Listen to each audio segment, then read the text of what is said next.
Okay, that's just perfect.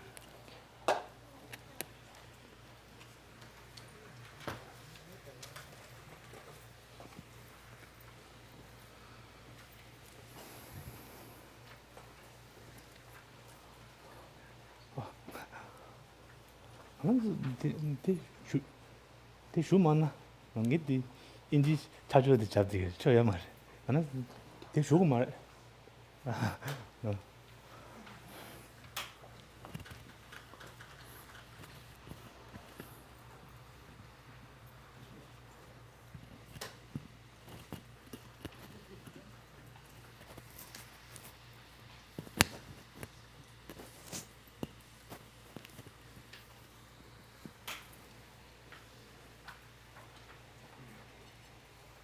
深圳送来给有马路，哎，可多什么登山嘛，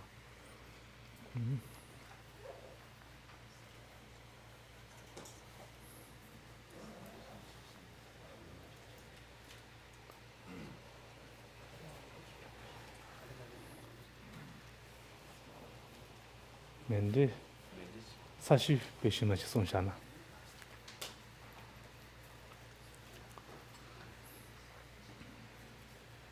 가두고노 접든지 때는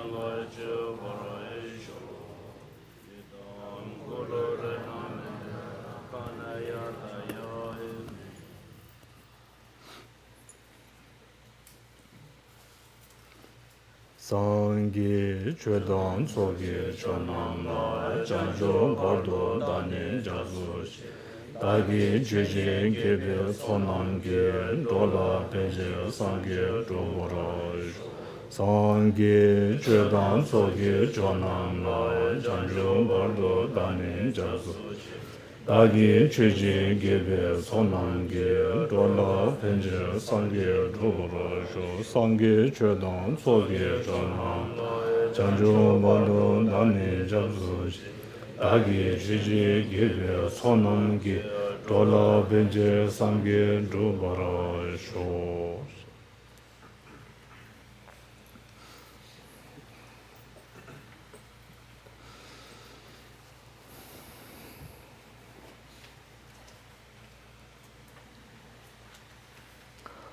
So, good evening, everyone. As I was coming downstairs, it sounded like everyone was quite lively. So that's very good. Since today will be the first day, since is this okay? It's okay. Yeah. Too much reverb. Okay. Too much reverb? It's okay now? Okay. So since today is the first day, I thought that maybe I will give perhaps some background information and just something not heavy duty, just maybe some stories or share some things,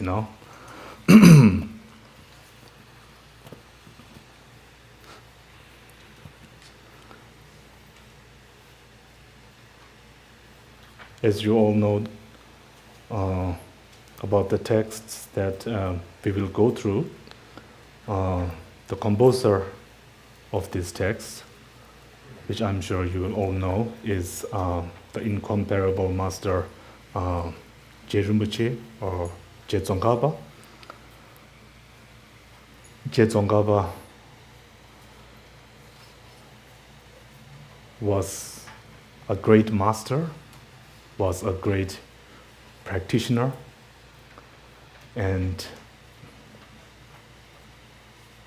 he started this new movement. He started this new tradition, which later became to be known as Gendenpa, or the Genden tradition, or the Gelug tradition. And this, of course, Rinpoche founded the Ganden monastery, Geden monastery, as he called it. Yet he didn't say this is the Genden tradition. He didn't say I am a Gelugpa or my followers are Gelugpas. He didn't say that. That happened after he passed away, as he inspired many great masters, and they in turn inspired more followers. Then later, this group became Gelugpas. Now, I don't think anyone is exactly sure when that term came into being. There are no historical records. So why did Rinpoche inspire these people? Why was he such an inspiration? He was an extraordinary being. Since his childhood, he displayed great qualities that most people can only dream of. He had a very peaceful nature. He was very intelligent.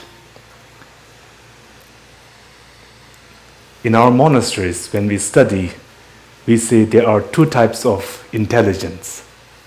Some people have very good memory, so they can memorize pages and pages, whereas others cannot memorize as much, but they have very good analytical skills, very good at analyzing.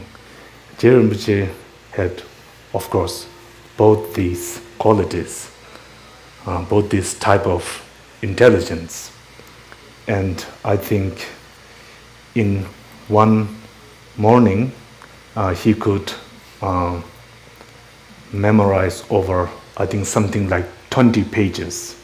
And when Tibetans say pages, they mean leaves, not just page, but front and back leaves. So that's like 40 pages, right? Yes, so he was amazing in that respect. And then from a very young age, he came under the guidance of eminent lamas And then in his early teens, then he came to the Yuzhang region and then studied under various monasteries. Many lamas from all the three traditions,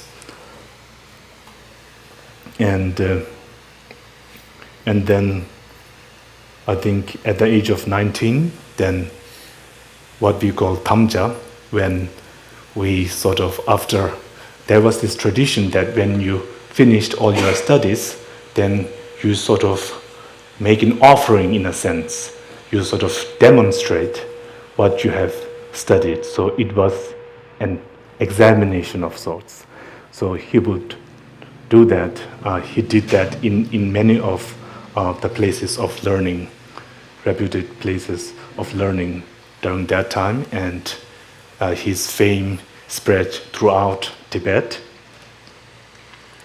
And then afterwards, then once he finished his studies, then of course, then when he finished his sutra studies, then he began his formal tantric studies, more in depth, and then having received many initiations, transmissions, and commentaries, then he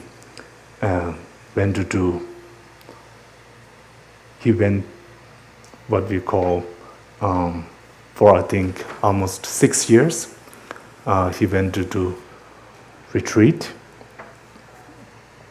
During these times, now this is better, thank you. During this time, then he completed millions of prostrations, mandala offerings, and so forth. So for I think around 6 years, then he completed all of that, and then in his, of course, during this time he would also meditate for many hours, and he would then have visions, he would have visions and have these super mundane experiences.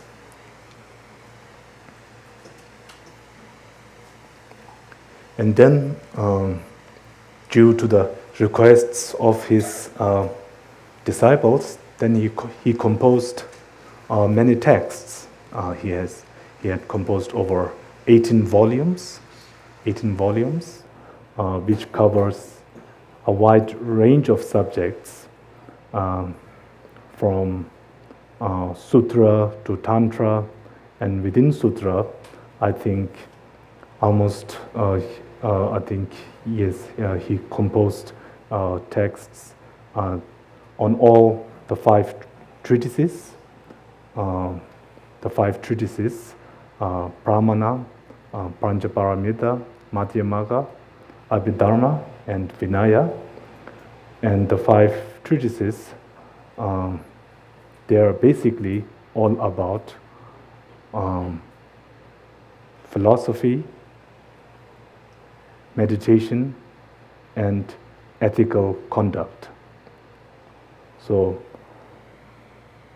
he composed many texts, and as well as the Lamrim texts, which is considered usually it's a genre of its own, very much inspired by Tenrim Chemo, which was composed by Tolungpa Lodi Chogi June, who was I think the principal disciple of Lotsawa Lodin Sherab.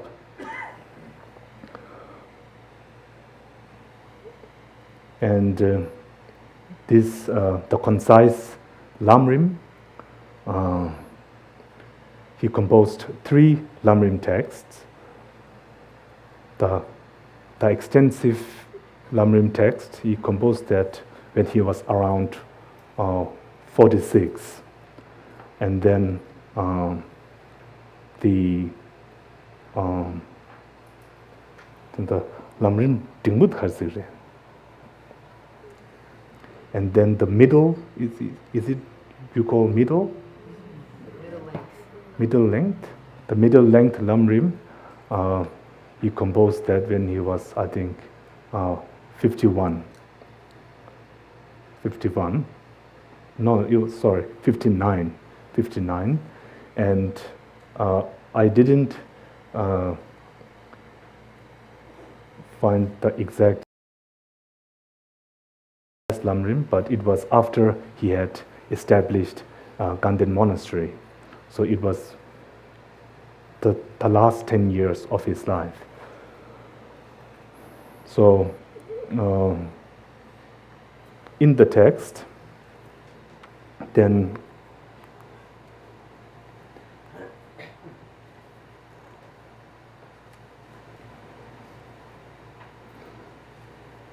he says that so he composed the concise Lamrim or songs of experience, otherwise known as also the songs of experience. So just by the name, I think it shows that he has become quite experienced.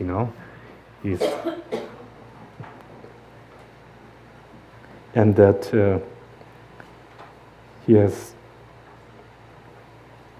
said that Jechang is like a note, reminder, like a note. So this is that he composed this as a note or as a reminder. Yeah. And Jeremy always used the word Geden, not garden. So in Tibetan, this is there is quite a difference when you say Ganden or Genden, right? So Geden is, I think, the more accurate word. When you say the virtuous ones, I think the Gelugpas, in English there, it's often translated as the virtues. Is it the virtuous ones or the virtuous tradition or something like that? Then I think this is more accurate. Whereas Ganden is, of course, Tushita, right? Tushita. Then I think the reason why, again, Gedenbas are called Gandenbas is that after Rinpoche had passed away, then he went to Tushita, right? To Tushita. So that's why it's auspicious, right? So to perhaps to reflect that point, then it was later called Gandenbas. And also pronouncing Gandenba is also easier than Gedenba, right? So yes, there might be some reason for that. But anyhow, well, it's all the same.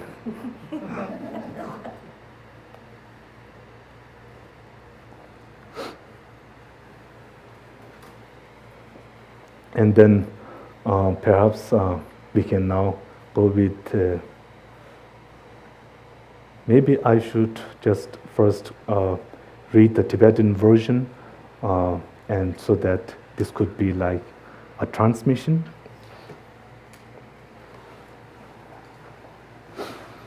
Yes, and if I may add, whenever we listen to the Dharma, then again I want to remind all of us that it is very important that we set our motivations. It doesn't matter how deep the Dharma, it doesn't matter how deep the subject or how vast the subject is, but what is really important is why are we listening to the Dharma, to the teaching.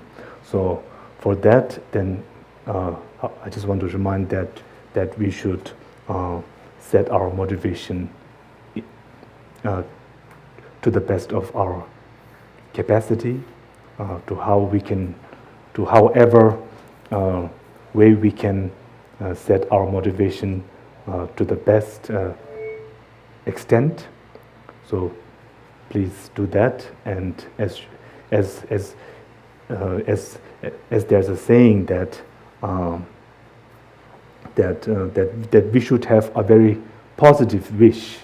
We should have a positive wish, and the saying is that the bodhicitta is the king of all wishes.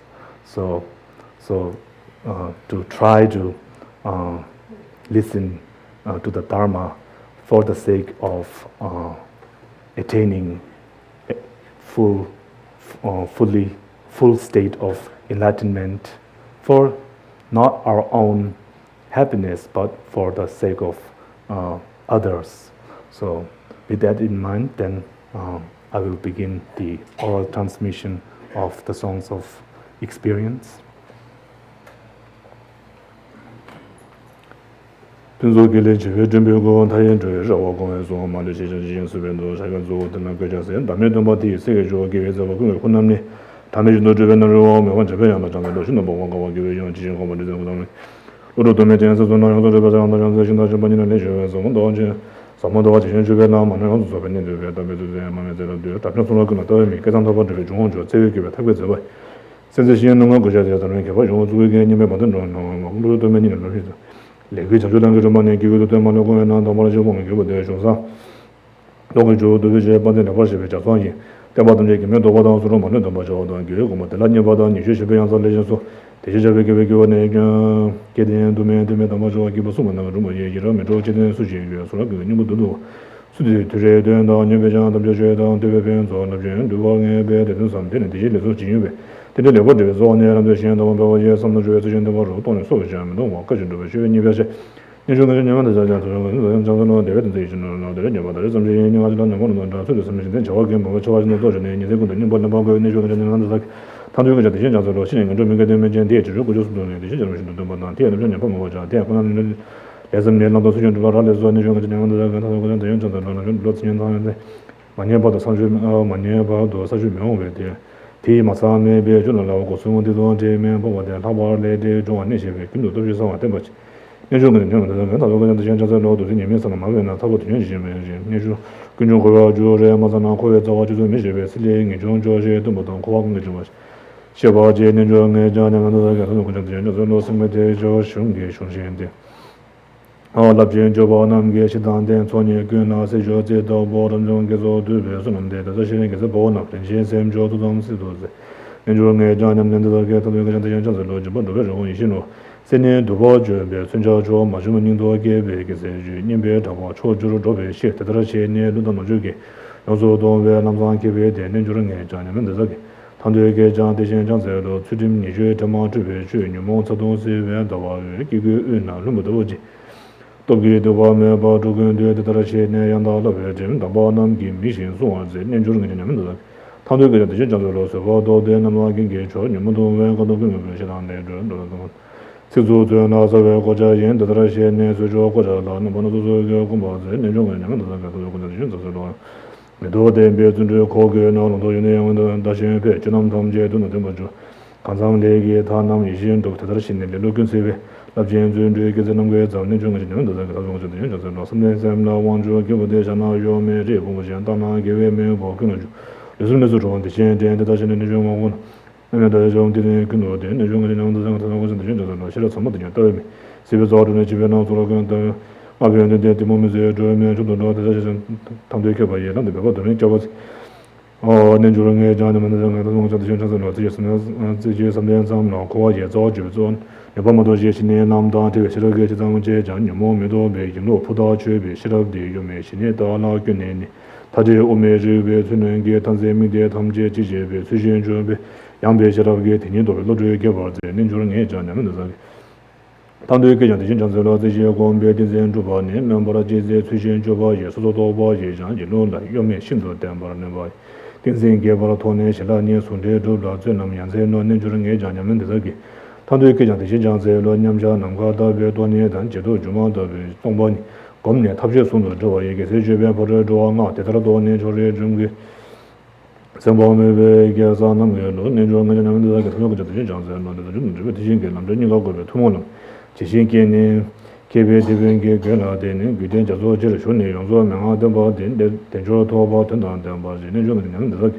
tandu ge jang de jang ze lo rang ge ne ko ma je da ke san shin na pa ba ja je ge wa ge yang zo no ko le na ge she be ge wa de ro kun ja no ba na so na de me ju ji ne me nan de ne jo ne ne tandu ge jang de shin de se no tandu ge jang de shin de se no. Okay, so that was the transmission.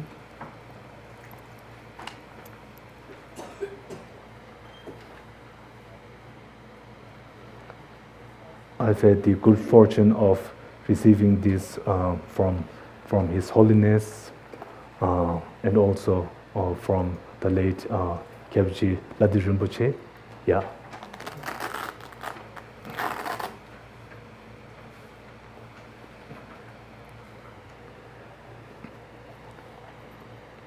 Okay, so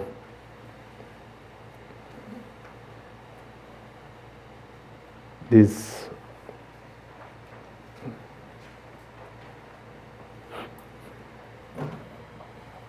I thought that when we listen to Lama teachings, one very important aspect is Guru devotion. Many of you who are familiar with Lamrim would be familiar with Guru devotion.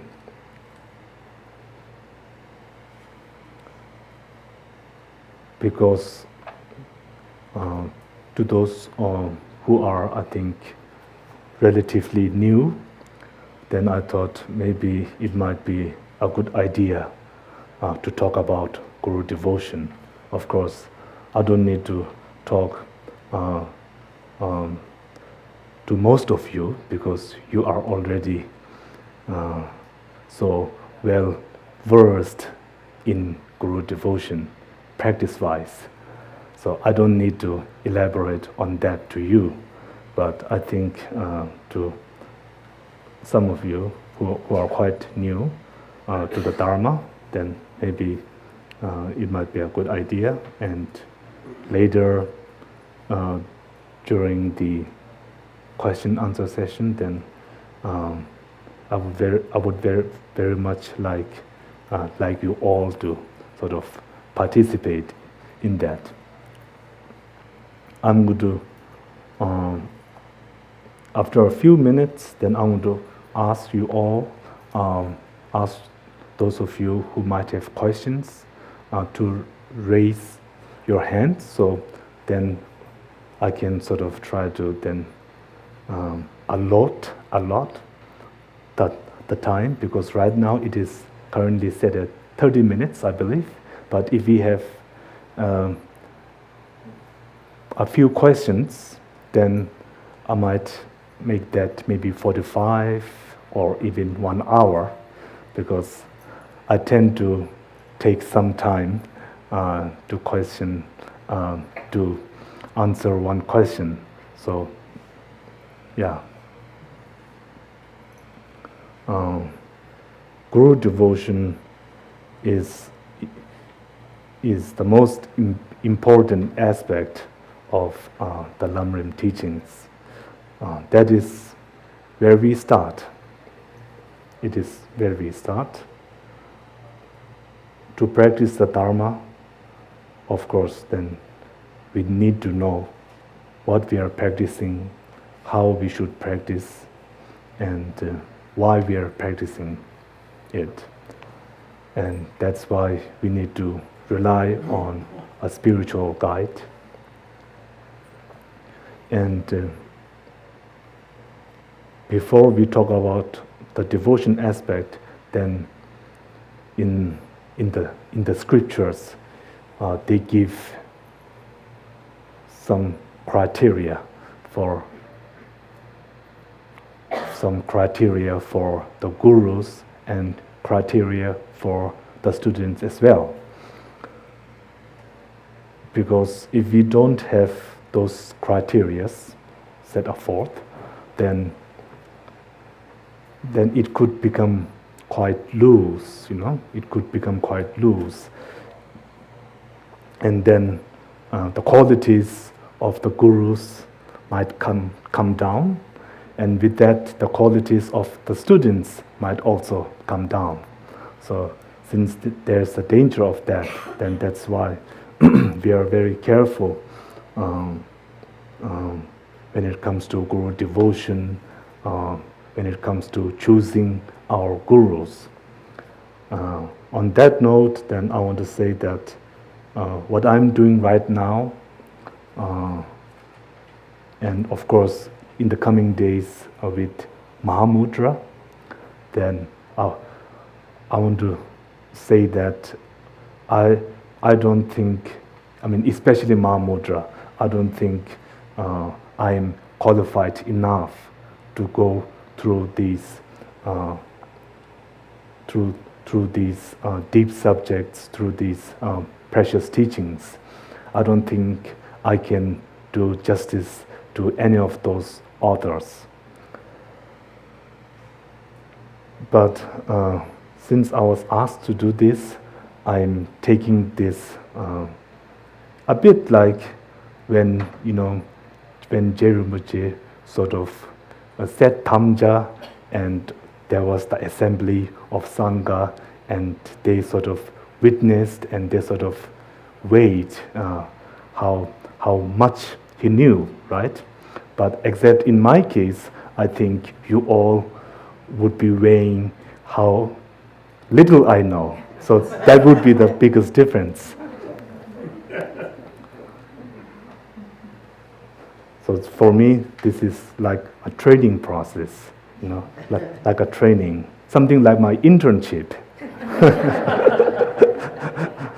So please bear with me, and I'm saying this so that you will be that you will be little easy on me, and you can leave the margin of error. You can leave that, so that it can be wider. Yes.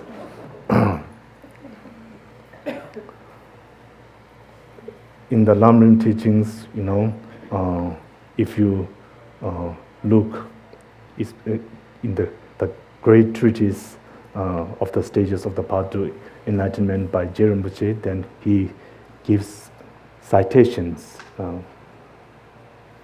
and is also from Sutra Alamkara by Maitreya. He gives the 10 qualities. So this, if you are interested, of course, you can look in the book later. So when you think of the 10 qualities of the teacher, then it all comes down to having a very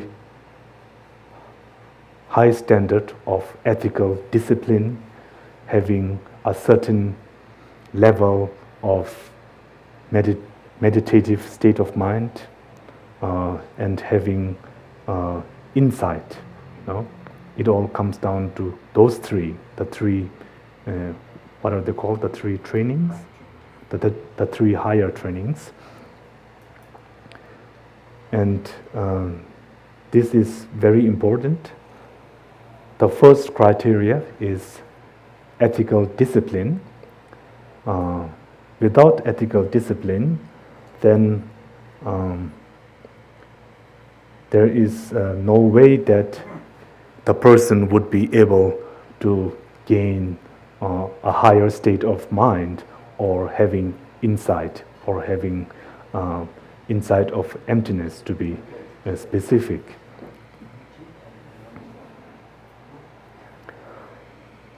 Why is that the case?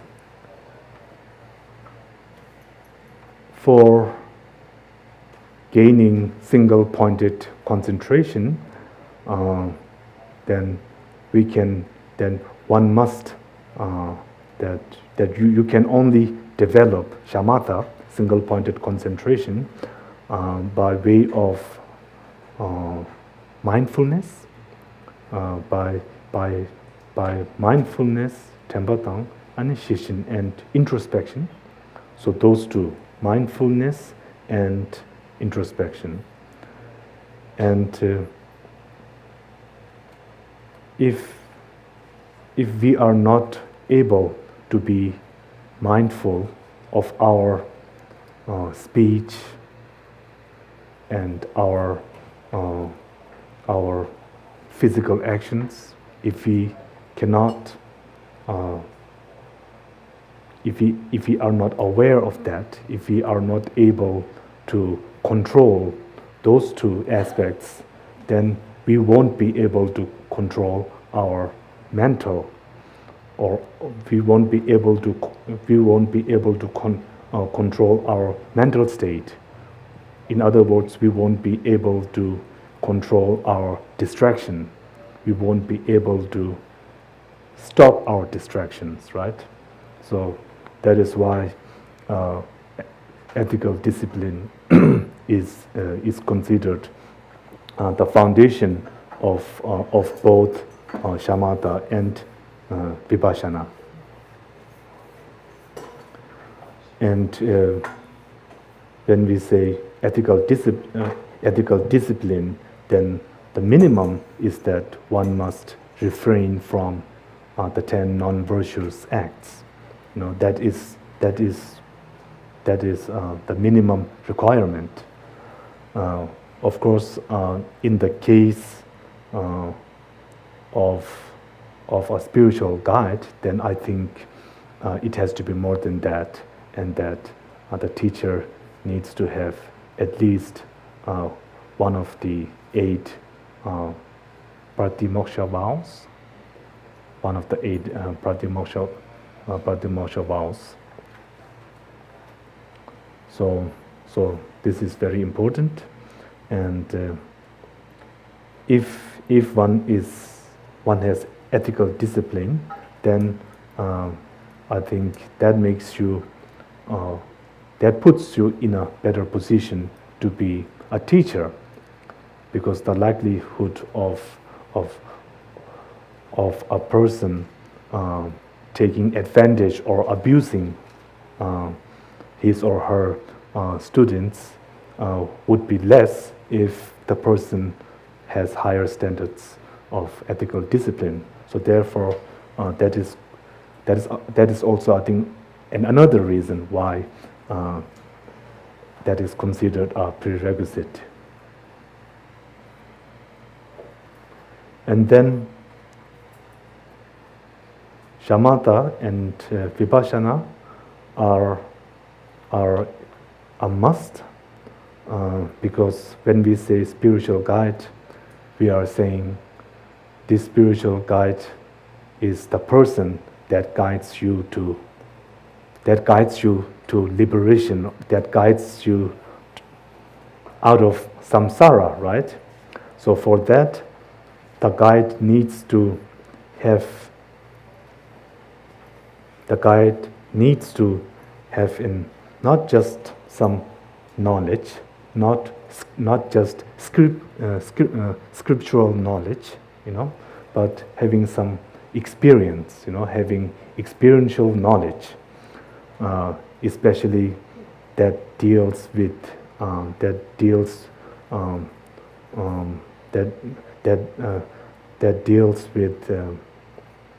emptiness, in the context of the spiritual guide that guides you to liberation. Then, of course, the spiritual guide needs to not only have a sound understanding of emptiness, but must also have an experiential knowledge of emptiness, someone who has experienced emptiness. So therefore, not only shamatha, but also vipassana as well. So these three are very important. They are very important attributes that the student must look for in the teacher. If you are not able to see these qualities, right? These qualities in the teacher, then usually I think it is more safe. It is more safe that you don't consider the person as your spiritual mentor. So this is generally, I think, this is the way, you know. So we have to be very careful when choosing our spiritual gurus. And His Holiness, always says that before we choose our spiritual mentor, we should analyze. We should sort of check the person. And His Holiness jokingly says we should spy on the person. We should spy on the person. To see whether they are genuine practitioners themselves or not. This is very important. I think there's a Tibetan saying that it shouldn't be like when a dog sees a piece of meat, the dog is instantly attracted, right, to the piece of meat. So it shouldn't be something like that. But I think, of course, there are exceptional cases. There are exceptional cases. Many times when these guidelines, these guidelines are there for a reason. Many times for the general audience, for most people, it is safe. It is safer to follow those guidelines. Those are the norms. But then there are, of course, exceptions. There are exceptions, and I think if the person that you really want to establish a spiritual connection with indeed has the prerequisites of a spiritual master, then it doesn't matter even if you don't analyze them, even if you are instantly attracted to them, then what are the risks, right? There are no risks. There are only benefits. So, of course, there are exceptions, but these guidelines are there so that we don't fall into the pitfalls of being influenced by the wrong spiritual guide. So that's very important. And then when it comes to guru devotion, then once you verify that the person is the right guide for you, then it is important that you really see out this guru-disciple relation, that you really see that out, see that thoroughly, that you really honor that. This is considered very important, because if we are not careful with our mind, if we just let's say have a spiritual guide for a few years, and then after a few years we just forget them, forget their kindness, and then sort of then become, even in some case, become tired of having the spiritual guide for so long, and then look for a new spiritual guide, and then after a few years again, if you repeat that process and then move on to the next guide, then it would be like changing cars, or something like that, right? So spiritual guides are not cars. So that is very important.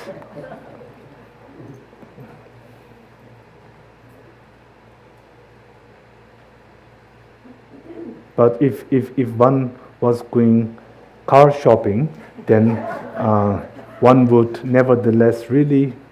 It's always a good idea to look at the reviews, of the car, and to see, the crash ratings, whether it is 5 stars or 3 stars, like that, right? So that might be a good thing when you are when you are looking for a spiritual master. I think that would be a good thing to do, to read all the reviews, Yes, so that would be a good thing. But after having the spiritual guide, then I think it is better not to change like a car, So it should be more like maybe a classic car, a vintage car. You just keep it for your whole life, and then as the years goes by, then it becomes classic, and then as more years goes by, it becomes vintage, right? It has more value. So I think same thing with the spiritual master. If you really see out this relation, then as the years goes by, then this whole experience, then I think there is something to it, right? You cannot explain it. Only vintage car owners would know that experience, right? Yeah, so I think this is important, and yeah, that's some thoughts on Guru devotion, and it's important, of course, to remember the kindness of our gurus. This is very important. When we say Guru devotion, in the Lamrim, Jeremji talks of relying on a guru in thought, and then how to rely on the guru in thought, and how to rely on the guru in practice. So these two things are very important. How to rely on a guru in thought is to really try to remember the kindness of the guru, try to see the good qualities in our guru, right? And then, well, if that is the case, then one may ask, well, my guru has lots of faults, I see all these faults in my guru.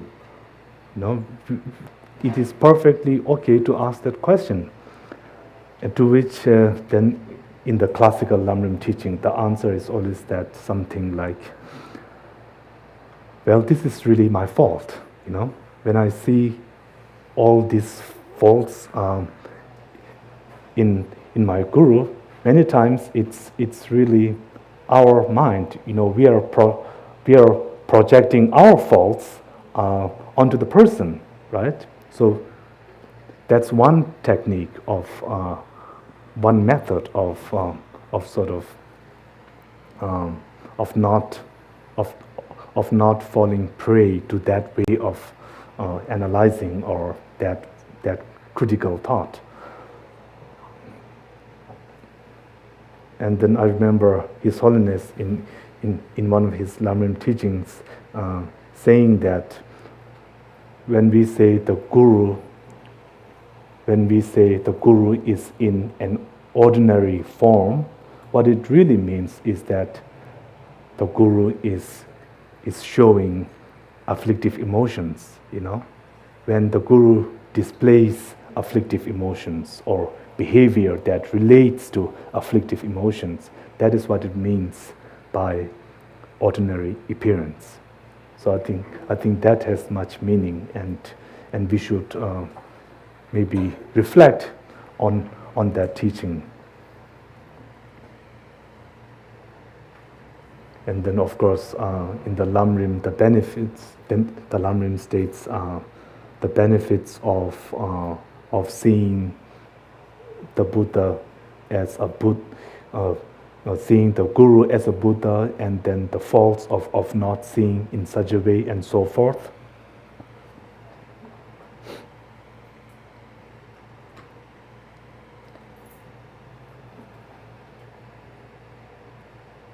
And some people, I think, have this question, because one of the benefits of seeing the Guru as a Buddha is that if you see your Guru as the Buddha, then you receive the blessings of the Buddha. The Buddha, we say, is like the sun, and the Guru is like a magnifying glass, right? So, sun by itself, even no matter how powerful it is, it cannot burn a piece of paper, Despite how powerful it is, it still cannot burn a piece of paper by itself. But with the aid of a magnifying glass, then that could start a fire. So the Guru magnifies the blessings of the Buddha and then directs it more powerfully in a very condensed form to us, to the student. So I think this is a very good analogy, metaphor.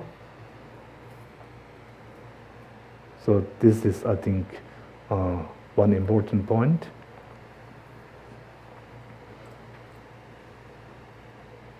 And then we say,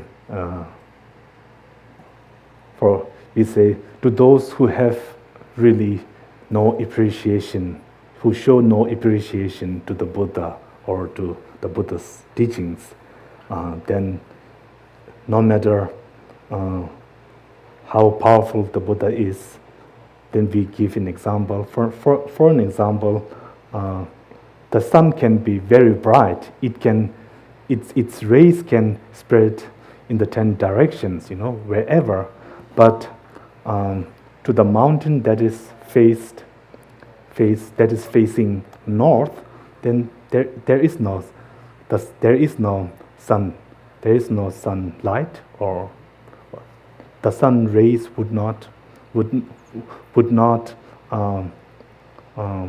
what's the word? Would not penetrate that side, right? That is not the fault of the sun. It is the fault of the mountain, right? It's the fault of that. It's not facing towards the sun. So therefore, the sun cannot give its rays of light. It cannot give its rays of kindness. So if we are not receptive of the Buddha through the form of a spiritual guide, then no matter how compassionate the person is, no matter how compassionate the Guru is, if we are not receptive of his or her kindness, then we will not receive any blessings. We won't be positively affected by the Guru's qualities. So that's another thing I wanted to share. I'm coming at you from all directions. I'm not well prepared. It's like I'm all fragmented. It's like a little piece here, a little piece there. So sorry. It's there is no what's the word? It's not systematic. I'm sorry. It's like anything that comes into mind, then I'm speaking like a madman. Yes. And then how to rely on the Guru in practice? Then the most important thing is to listen to our Guru and then do as they say. This is the most important part. to carry out the wishes of our gurus. So this is very important.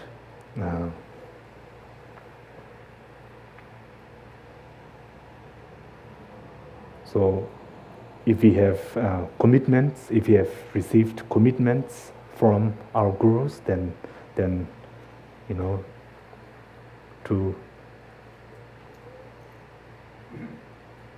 take on those commitments. I think not because it is a burden, but because because this is what our guru would have wanted us to do, because there is a reason for those commitments. It all comes down to practicing the Dharma. When we receive commitments, that's really, if we think about it, when we say, of course, commitments, I think it is safe to say that I'm talking sadhanas, sadhanas, mostly sadhanas. Then I think this is, if you think about the sadhanas, it's many times when we say sadhana, for most of us, we might think of the book, a heap of papers, that's what we see, right? Sadhana, and then we just read through them. We just read and recite them to the point that we can automatically say those words without having to look at the letters. And the Tibetan word for commitment is kandan, which is like mouth repetition or something like that. So many times I think people get the idea that you just have to say those words every single day, and if you do that, then you have, then what's the word? You have fulfilled your pledge, But I think I don't think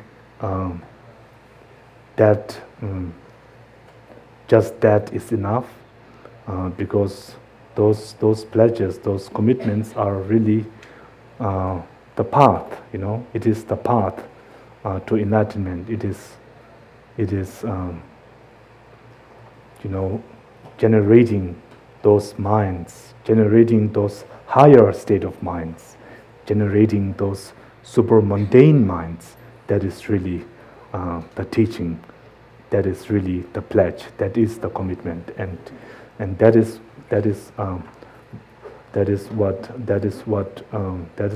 how we should think of commitment.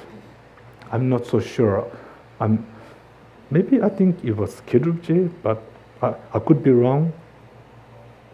I heard that maybe it was not Kirubje. Anyhow, this great master said that if one is able to meditate, from the lineage to the dedication, if one is able to meditate everything in between, then there is of course no need to say it verbally. There is no need to read the book. If one is able to visualize everything, then there is no need to do that. So that shows that this is really what it means to see out those. This is what it means to honor that commitment. Is to practice the path, to practice the relevant path. And then our lamas might give us instructions. There might be other wishes, but ultimately, if we practice sincerely, to the best of our ability, then there is no other way to repay the kindness of our teachers, you know. So if you can do that, then that should be enough. You know, if you can sincerely practice the Dharma to the best of your ability, then this is how we rely on the Guru by practicing.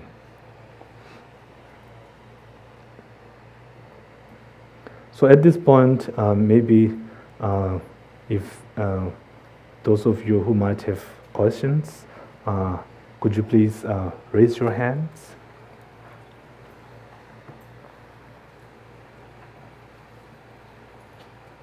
Okay. We have two. Then again, Deshuna. So first, those of you who might like to ask questions, can you all raise your hands? So we had 2 here, 3, okay, 4, okay, 5, okay, so we have 5. Okay, 5 is a good number. Okay, so shall we begin? Can I use the microphone? It's much better. Okay.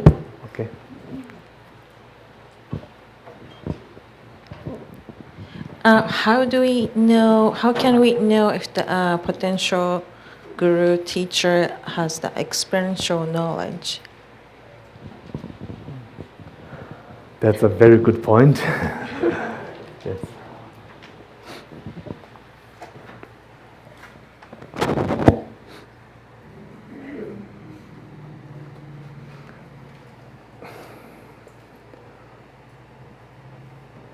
So,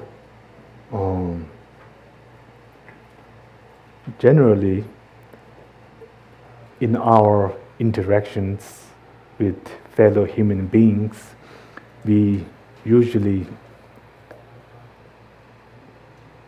can only see their physical form, right? We don't really know what goes in the mind, you know, what goes in their mind. We can only see their physical form, we can hear their speech, and out of that we can, of course, we see the expression and we can infer something from that. But in their mind, what goes on, you can't be so sure, right? But nevertheless, you can still get a vague idea. This is just some general thing. Then, in the context of whether the person really has an experiential knowledge or not, is a whole different matter, right? If you know that someone has an experiential knowledge of, let's say, emptiness, then first of all, you would have to know what it means to be empty, or you would have to know what emptiness is. So that might seem like a contradiction, you know, that might seem like a paradox in a way. It's like saying, well, to know emptiness, you need to you need to rely on a spiritual guru. To rely on a spiritual guru, one must really make sure that the person has all the qualifications, and then to know that whether the person really has those qualifications or not. If the 3 higher trainings are one of the prerequisites, then it goes. You're going in a circle, right? It goes full circle. Then I think here I think His Holiness says that in this situation, then it is important that that first you establish a relationship with the person, right? That it's important that you know them as a person, not just something that you read about or that you heard about, but of course, having read about the person, having heard about the person, that it is important that you see the person, that you establish a relationship, and I think if this spiritual master really has these qualifications, then the more you get to know the potential spiritual guide, the more qualities you will see.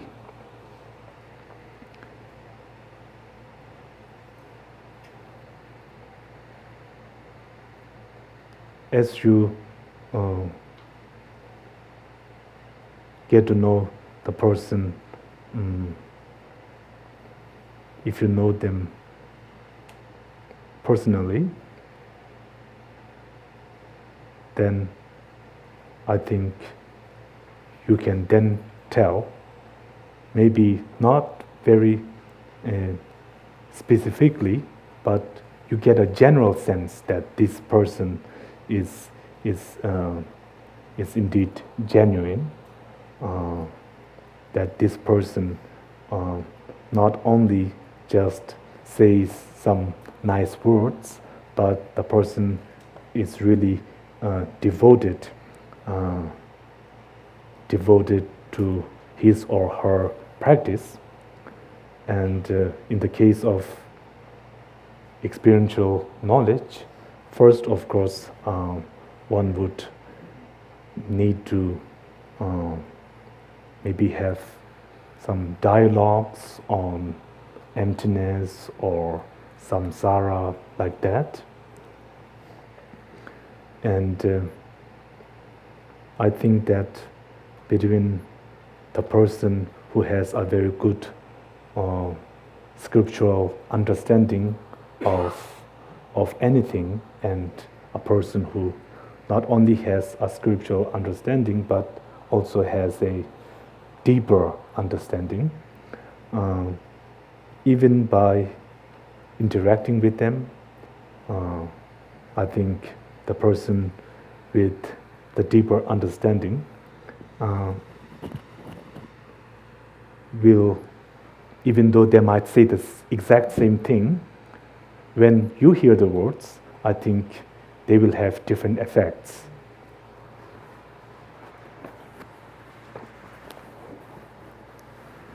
That is, I think, one way of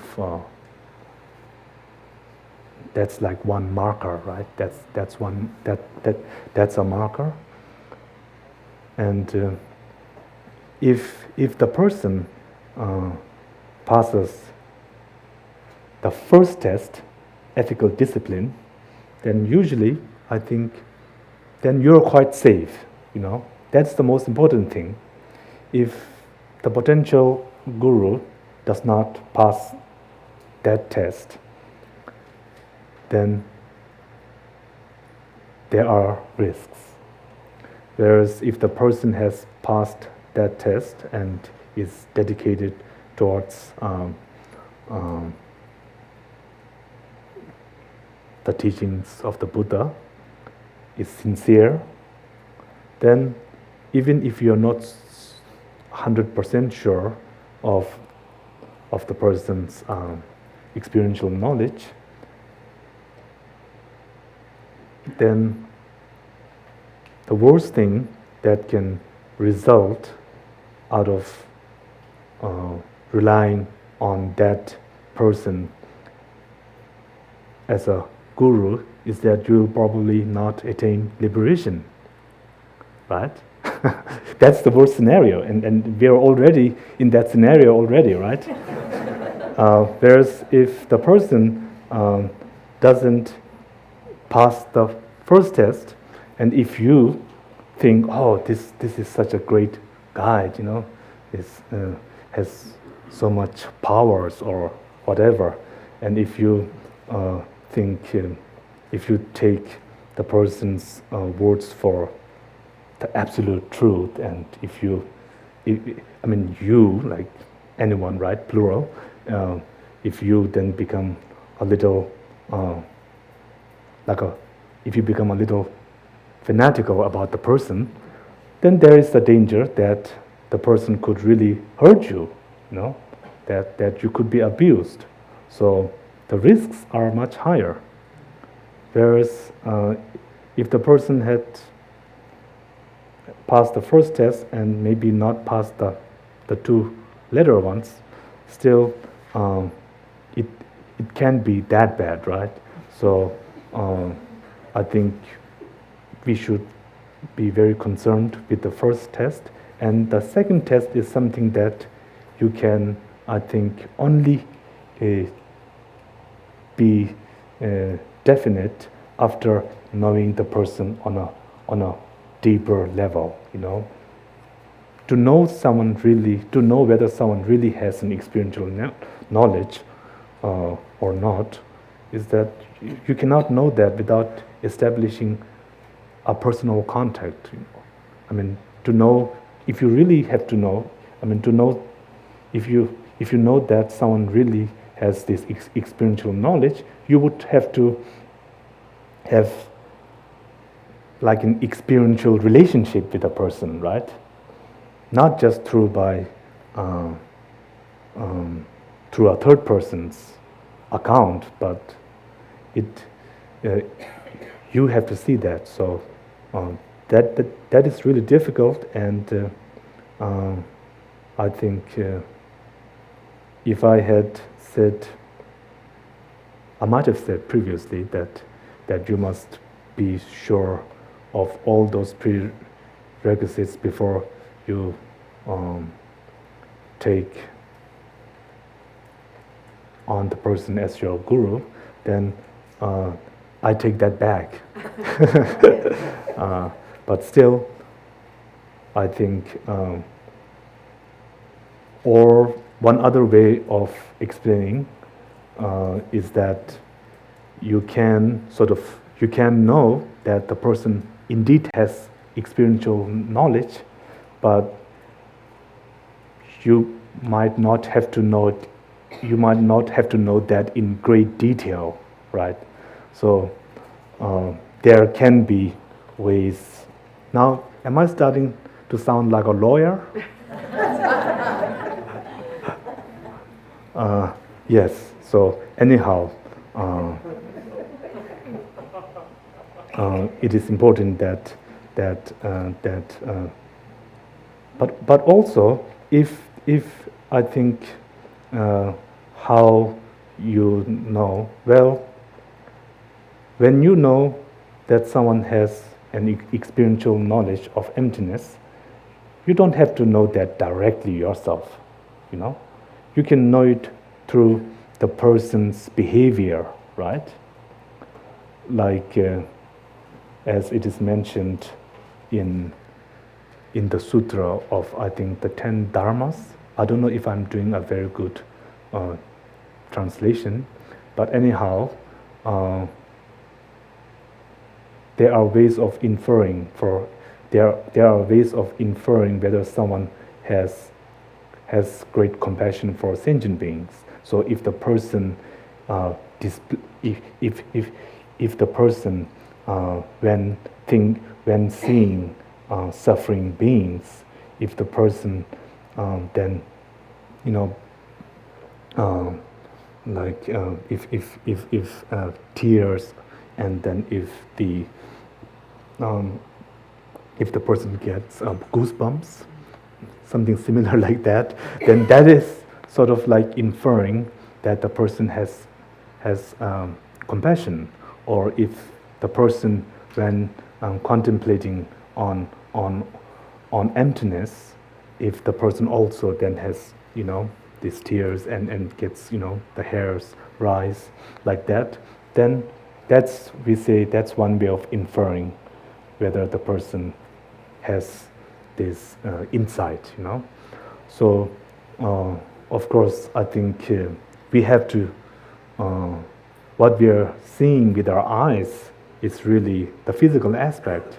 So the physical aspect, so we have to really look out for the physical aspect that would correspond with emptiness, or that would correspond to shamatha, that would correspond to vipassana, and then, you know, check whether the potential guru has those physical attributes. You know, if the person is really always restful, very peaceful, then that is like a sign that the person has attained some level of controlling their mind, you know. So we have to look out for these physical markers. Yes, yes. And yes, please. Thank you, Rinpoche. My question is in regards to the number of gurus. Is it better to have... Excuse me, can you go back? My question is in regards to the number of gurus one can have. Is it better to have more gurus? You see somebody is giving this teaching or giving this initiation, and you feel like, oh, it's really good, I better go. And then you have so many gurus, or is it better once you find a guru to stick with just that one guru? Thank you.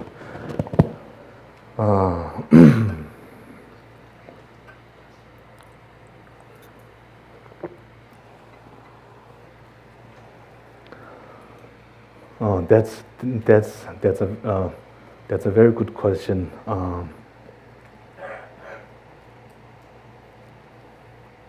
I think, is it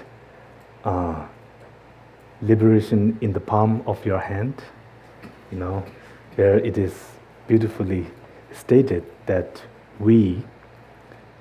if someone asks us how many money we have in our purse, we would be able to say the number, right? But if someone asks us, how many gurus do you have? Then we would have to get out our mala and then count.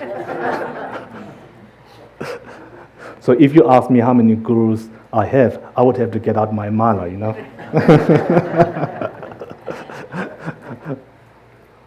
Yes, I think both can be good. Having many gurus as opposed to having many gurus versus having just one guru.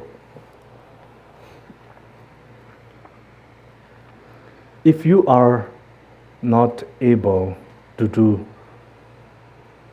what your guru says, if you are not able to follow your guru's teachings, then it doesn't matter whether if you have just one guru or 10 gurus or 20 gurus, you're not getting any better, right? So it's very important that it doesn't matter the number, right? Whether you have 1 or 10. I think Rinpoche had over 30. He had over 30 gurus. I think it's really in the approach. For some people, they think like this: I want to have just one guru, but with this guru, I'm going to be extremely devoted. You know, I'm going to really honor my relationship and really see out, really take on the pledge and do absolutely anything my guru commands me to or advises me to, whatever. This is how some people think. For others, having many gurus, I think, gives them or helps them in understanding the Dharma better. Because from each guru, they receive a different teaching from each guru, because each guru are unique in their own ways. So they would receive a bit by bit from each of these gurus, and in the end, that sort of completes their practice, right? That completes that experience. So for that type of person, this approach is very good. Now, when you have 10, 20, 30 gurus, then it might become a little confusing when you have to sort of choose your main guru, right?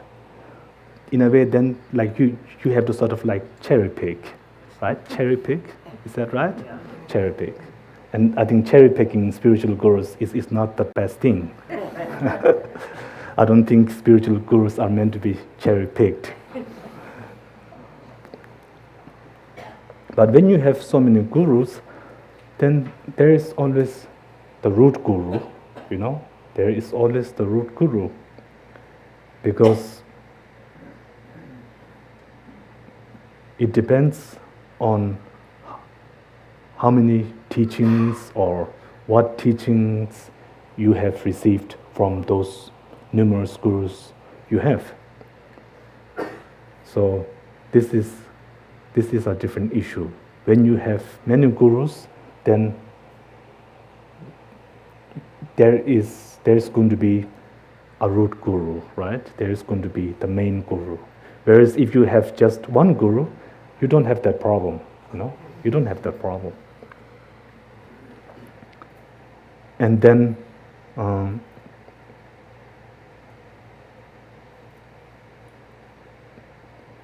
within those gurus, when you have many gurus,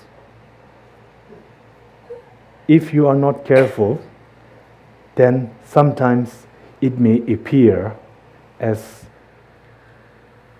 if those gurus are not appreciative of each other.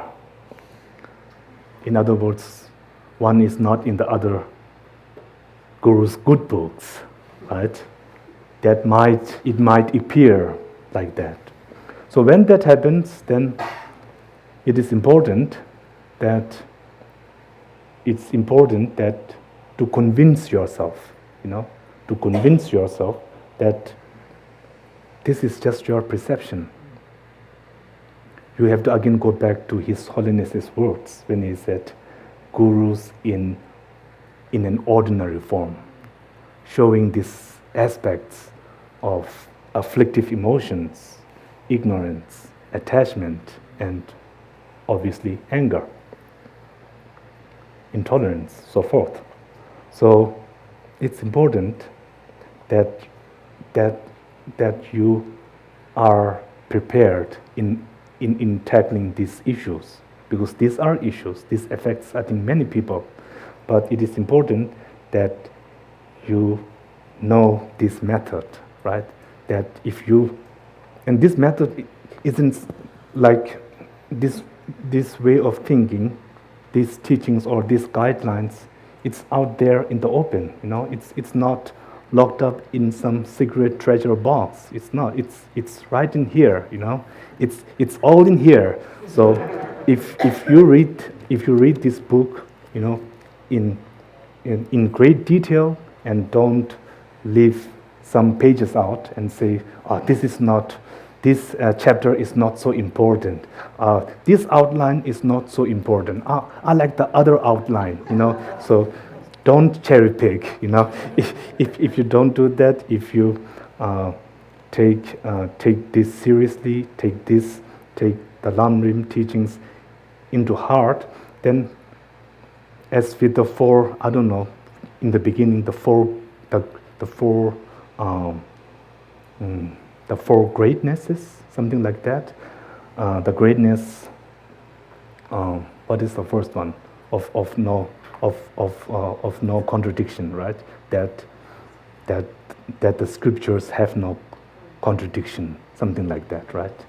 So with the four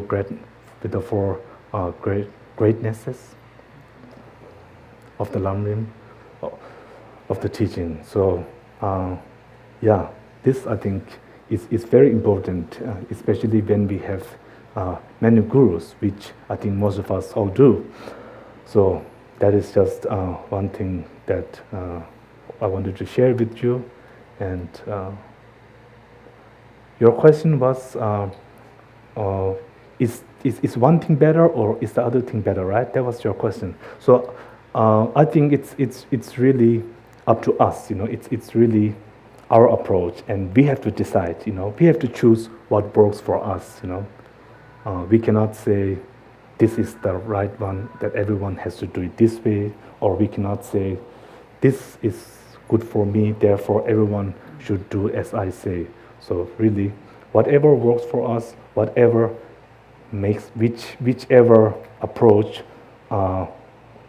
makes us or gives us more joy in practicing the Dharma, I think is the best way. So whichever gives you that, encourages you or really brings clarity, makes you more joyous, whichever gives you more enthusiasm for your practice, in your practice, then you should do that. Yes, thank you. And we have 3 more, right? Yes. Rinpoche, thank you so much. So I help my gurus with translation works sometimes. And in their work product, in their Dharma teachings, there are often clear typos, grammatical errors, and things like that. Now, as a lawyer, those things can get me sued or fired. And so my question is, as an enlightened Buddha, is an enlightened mind capable of making typos, errors, and how should I, as a student, view those typos and errors? Thank you.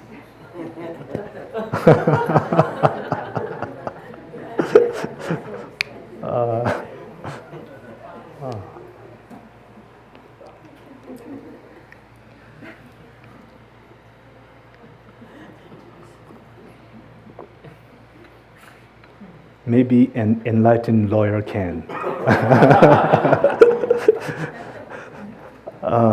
No, I think that's a very good question. You said that can an enlightened mind commit those errors, right? That is your question? Okay. That's a very good question. Enlightened mind. We have to know, or we have to, what does it mean to have an enlightened mind, right?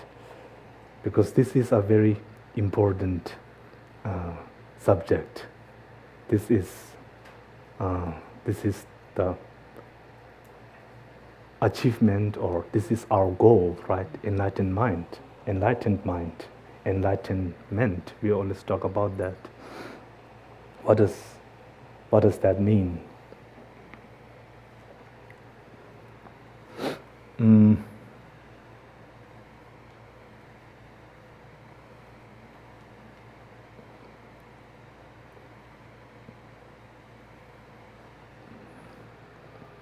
I think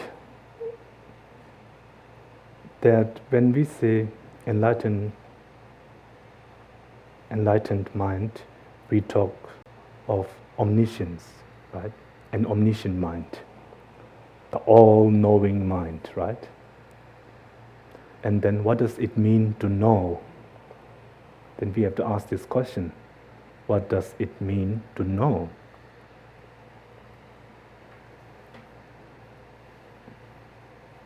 I've had this doubt before. How can an enlightened mind know everything, right?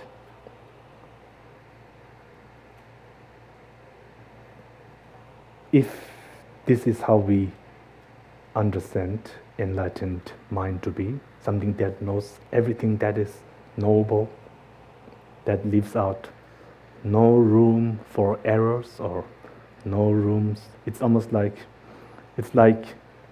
everything is, that's like putting everything in the Buddha's jurisdiction, something like that. Like everything has to fall under that jurisdiction.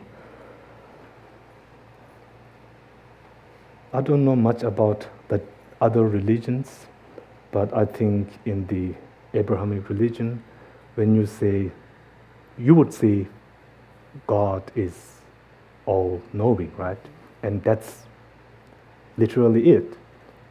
You cannot go further than that, When you say all-knowing, it's taken literally. Now, in the Buddhist idea, in the Buddhist way, when we say all-knowing, I have this doubt that you just had. I think that all-knowing, if I may sort of exercise my rights, then I think all-knowing does not need to be taken in a very literal sense. I think all-knowing means that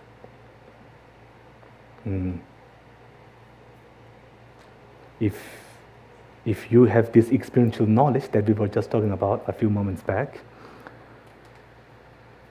and I think many of you would have heard how the omniscient mind not only sees the ultimate nature of all conventional things, but at the very moment, at exactly the same moment, or simultaneously as it sees the ultimate nature of conventional existence, it also sees conventional existence itself. I think that is a good way of defining an all-knowing mind, in the sense that all refers to the two truths, and that it simultaneously apprehends the two truths, simultaneously a direct experience of both two truths simultaneously. And if that is how one may define an all-knowing mind, then I think it would be perfectly okay to say that if the Buddha came, from the past, today, here, now, he would be making lots of typos on his iPhone. Yes.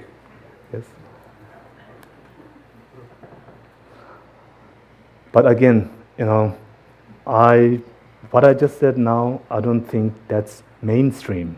So we have to be careful, and that's why I said I'm going to exercise my freedom. But usually, all-knowing is taken quite literally, even in, I think, in Buddhism.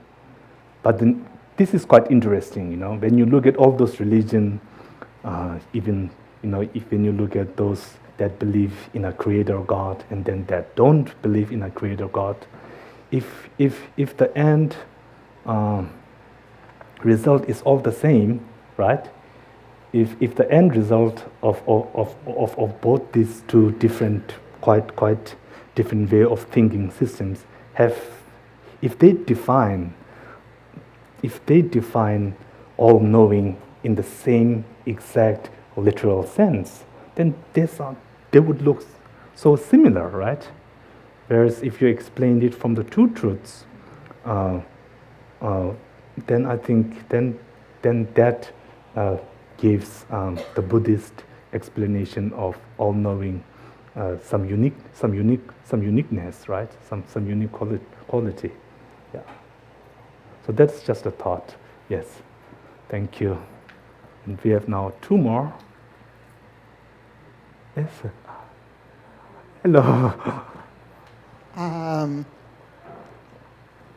I was quite struck by, in your earlier talk, you mentioned, it's come up in the questions, you mentioned His Holiness defining a guru appears in ordinary form, which really means displaying afflictive emotions.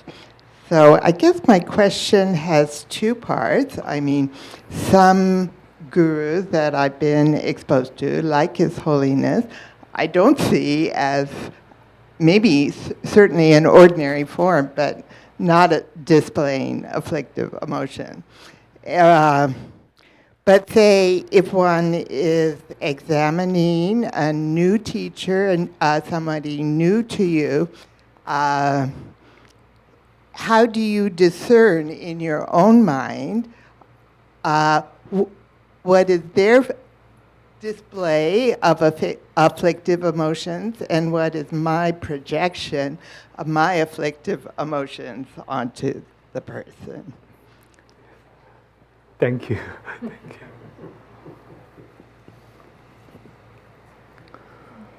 The questions are getting harder and harder.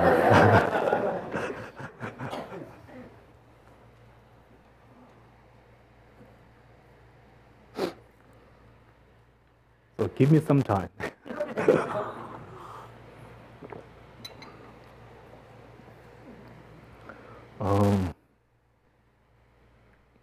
When I also remember this other time he suddenly said in his teachings that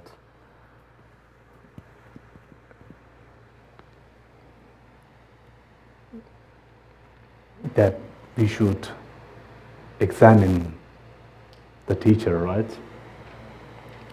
And this part, then we have to also perhaps look at the reviews, right? So word of mouth,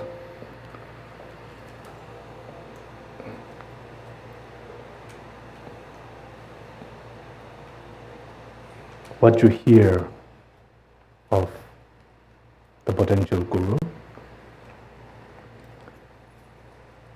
Many times that works okay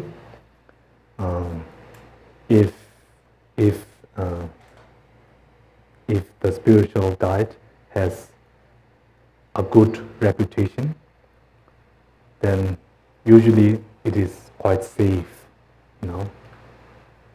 That reputation is probably true.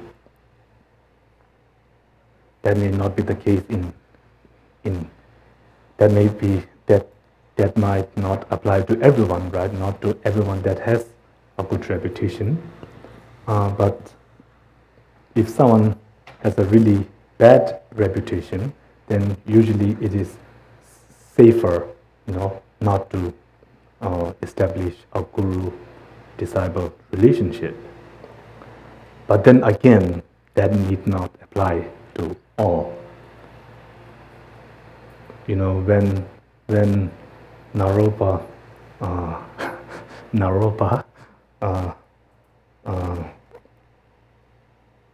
met the great Tilopa, I don't think Tilopa had the best reputation, but still, you know, their relation was exactly what all guru-disciple relation should be, right? It became sort of like the standard for that, even though Tilopa didn't have the best reputation, the best image. And there are many other Mahasiddhas, and I'm sure Mahasiddhas as well, that didn't have good reputation. But this is a whole different issue, you know. When you go to a higher tantra, then you have these things, right? For most people nowadays, how many people are willing to go the path of Naropa? How many, you know? I think the number won't be very high. So then it is safer to use the other prerequisites that is presented in the sutras or even the Vinaya, where the bar is set lower so that it can benefit more people. so that it can benefit more people, so that and also with Tilopa, with those exceptional cases, then usually if you tell those stories to someone who does not have the correct mental disposition, then they can't take it, they can't take it. It will sound like a complete nonsense, right? And that's why, again, we have to be very careful in choosing our spiritual guides. And many times, if we already have a spiritual guide, if we already have found the right spiritual guide, and this might be sort of in connection with your question, then if you have one spiritual guide already, and if you would like to have more, then I think it would be a good idea to consult your spiritual guide, on whether, and ask for his or her opinion about the potential guru, right? So once you have found one spiritual guide, then if you want to have more, then you can always ask for your guru's opinion or permission, right? So I think that would be a good thing. But then coming to your question about how do we really know if we are actually seeing mental afflictions in our guru, or whether it is just a situation where we are mirroring our negative emotions, then I think that is quite difficult. That is quite difficult to differentiate, especially if you are mirroring those mental qualities onto the person. Then you cannot differentiate that, right? Obviously, you cannot differentiate that.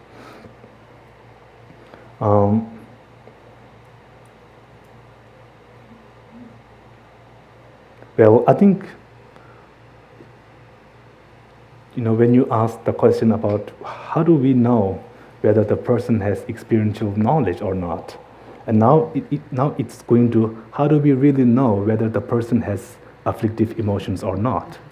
It has gone from that to this, and even this is quite difficult, How do we know that the person besides me is not an enlightened being? How can I be so sure of that? This is a difficult question, and this is, I think, one reason why the Buddha said that people cannot, that I know people, but people will not know other people.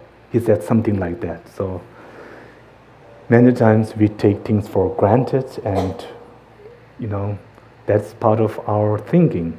Just as we take things for granted, then we expect everyone else to be just like us, or imperfect, or having all these faults, right? But how do we know for sure? So this is quite difficult. In Pranchaparamita, that comes, in the 8th chapter. So I heard that in Tibet, in the great monasteries, there was this one old monk who had gone to, I think, many years of hermitage.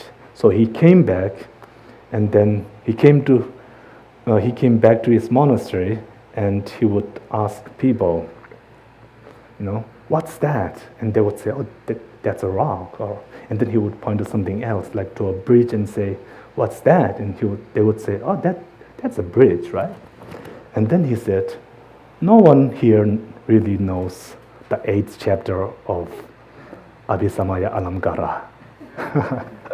Because in the 8th chapter, we talk of the Buddha's manifestations, and how the Buddha can manifest as a bridge, as a stone, and so forth, So we can never be sure that this is a bridge or this is indeed a Buddha taking on the form of a bridge or not, right? So this was what he was referring to. And if we are sort of honest, if we are non-biased, then I think it's quite difficult to know whether someone indeed, right, has these mental afflictions. But conventionally, when someone displays, again, just as with experiential knowledge, again with afflictive emotions, we can only look at the physical aspects that correspond to those mental states. So, yeah, I think right now we are stuck with this mode of investigation. We don't have any faculty that can do more than that, right? We can only sort of see, and hear. Yeah, thank you. And now the last question. Was there one more? Yeah. Thank you. I don't know if this is, I apologize because this is going to be very inarticulate.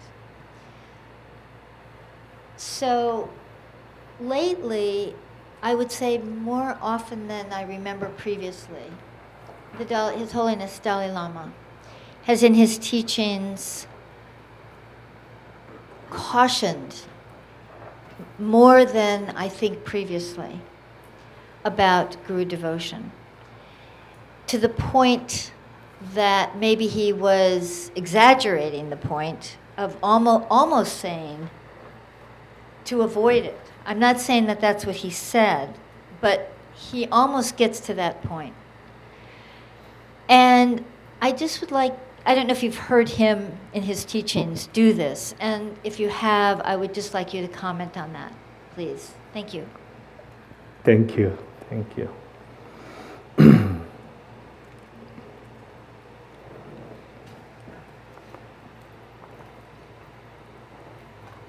So here is a quotation from The Path to Enlightenment.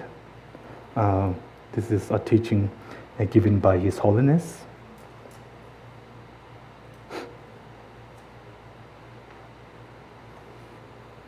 Okay, so this is the quote. Perhaps you will think the Dalai Lama has not read the Lamrim scriptures. He does not know that there is no practice of Dharma without the Guru. I'm not being disrespectful of the Lamrim teachings. A student of the spiritual path should rely upon a teacher and should meditate on that teacher's kindness and good qualities. And then I will just skip some parts. And this is, I think, a very important passage. Make a thorough examination before accepting someone as a guru, and even then, follow that teacher within the conventions of reasons as presented by Buddha. The teaching on seeing the guru's actions as perfect should largely be left for the practice of highest tantra, wherein they take on a new meaning.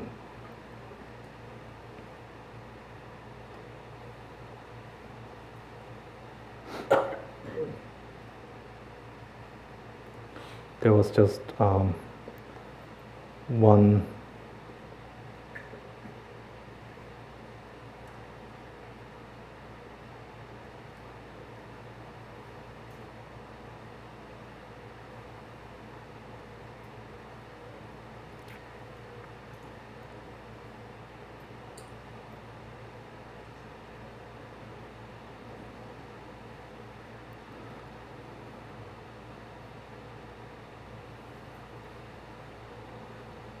I'm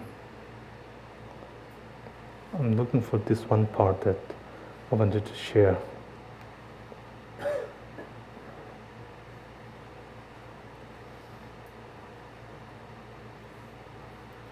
Yes, here it is. So this, okay, here's the quote. Every action seen as perfect. Let me go back. Often we see written in the scriptures every action seen as perfect. However, this phrase must be seen in the light of Buddha Shakyamuni's own words. Accept my teachings only after examining them as an analyst buys gold. Accept nothing out of mere faith in me. So here, His Holiness quotes from the sutras in which explains how a gold buyer would first examine the gold, and once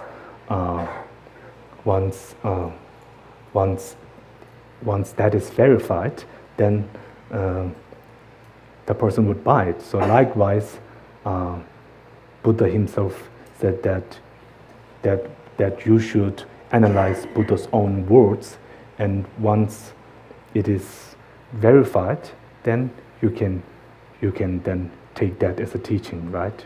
You can then accept that. So here His Holiness is saying that we should examine, that is the key word here, to examine the potential guru.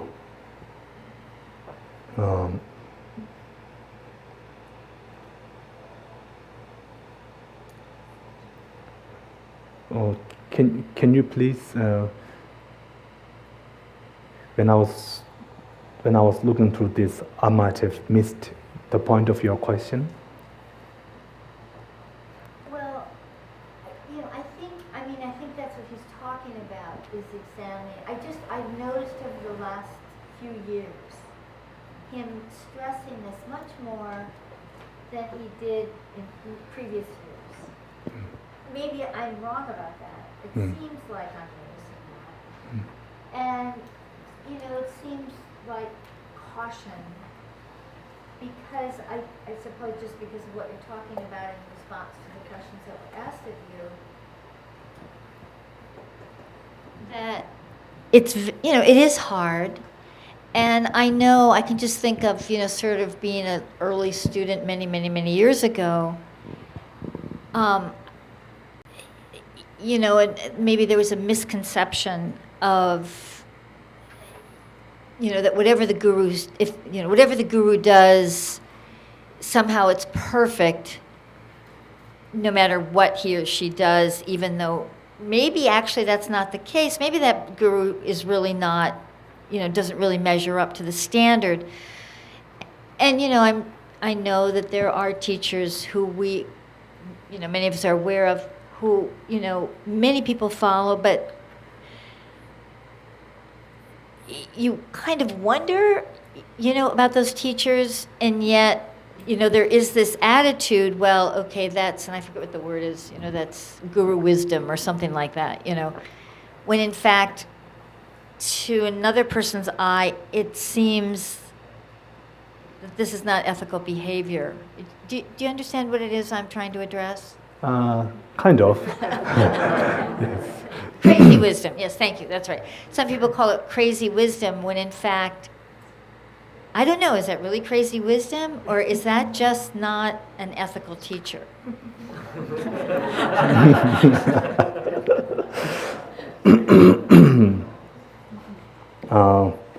That's a very good point. That's a very good point. And this,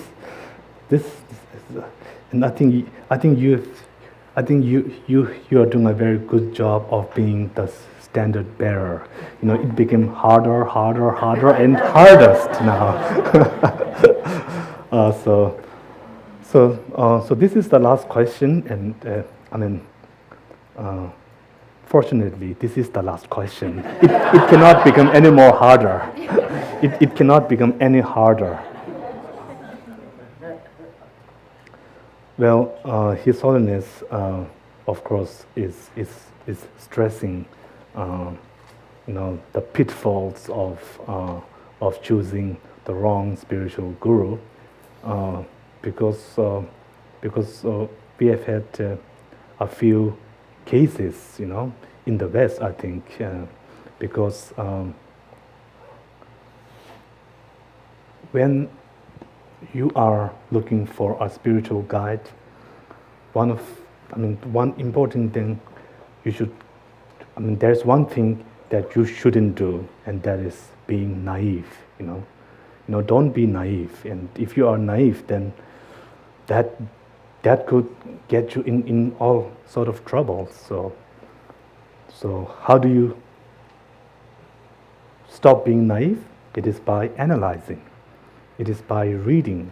It is by first looking at the Buddha's teachings, It is about first, ideally, you should study Buddhism first and get a good general knowledge, right? And then look for a spiritual guru. I think that would be the best way. Especially when we have these problems, right? When we have these problems in the context of meeting the root guru, then I think it is safer that first you learn more about Buddhism, and then you don't have to learn about emptiness and all those things, but you just maybe you don't even have to learn Buddhism. You just have to know secular ethics, universal responsibility. If you have those, these values that His Holiness is nowadays emphasizing ever more so in the West, and also now studying more in the Tibetan society, that if you have a sound understanding, if you know what the standards of ethical discipline should be, then I think it would make it much easier finding the right guru. Buddha himself said that, in the Vinaya Sutra, that if the spiritual guide tells you something that is not in accordance with the Dharma, then don't do it. Buddha himself gave this permission, and Buddha is the ultimate spiritual guide, I think, right? He is the ultimate spiritual guide. Of course, not in the sense that he is like the creator, of course not, but he was what do you call that? Chogaturgu, Nirmanakaya, at least like in this eon. So it's I think it's very important to always go back to Buddha's own teachings and using that as a reference point. That is very important. And if you can use that, and then all you need to do is to check whether the person's teachings is in accordance with Buddha's own teachings or not, whether the person's physical conduct does that accord with Buddha's own conduct, whether the person's lifestyle does that accord with the Buddha's lifestyle, So I think if you use the Buddha's life story, if you can use his example, and then you can use his example and then see whether the potential spiritual guru, whether his life goes hand in hand with, whether they're compatible. This is what you really have to check. It's very important. But still, when it comes to highest tantra, then there are exceptional cases, and so I think we have to be very careful. But when it comes to our situation, then we need to be very clear. It's important that we don't make too many judgments, but it is important that we ourselves must do things the the correct way, that we do not fall into the pitfalls. That it's important that that we can, of course, sometimes we can sort of learn. In other words, I think it's important that we have to learn from other people's mistakes, and that make sure that we don't make those same mistakes. That is very important.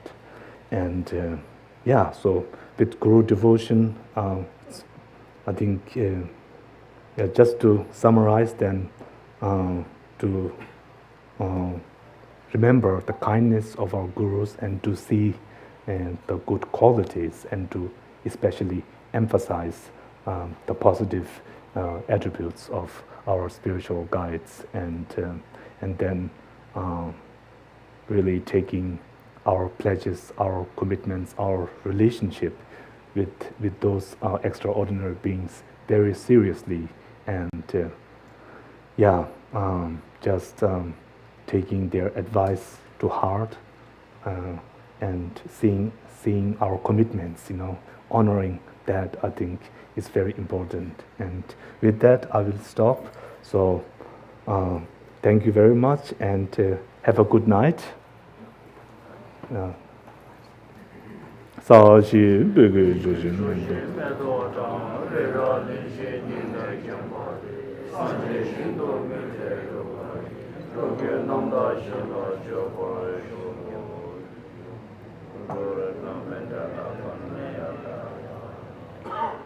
Jambi Bowo Chitara Kemba Dang Kundo Zambo Deyan Deji Deda Gungi Jesu Dadoji Gyawa Deda Tamje Labdungon Duzun Sheri Gyawa Tamje Ngowa Gana Chodo Ngaba Dagi Gebe Zawa Degi Sambo Jeje Rabdo Ngawara Gi Pama Simjen Tamje Dedan Denjurji Ngendo Tamje Dado Bangwa Dan Chanju Sambo Kana Zuj Deda Gungi Menan Doju Je Chögi Gebo Tsongkhapa Chöze Nambara Pewa Dan Gegi Tsema Shiwa Tüngen Mandu Tsangwara Sho Dadan Shingi Duzum Dan Dere Tsonyin La Den Lozan Jabaye Denba Yurim Barjuru Je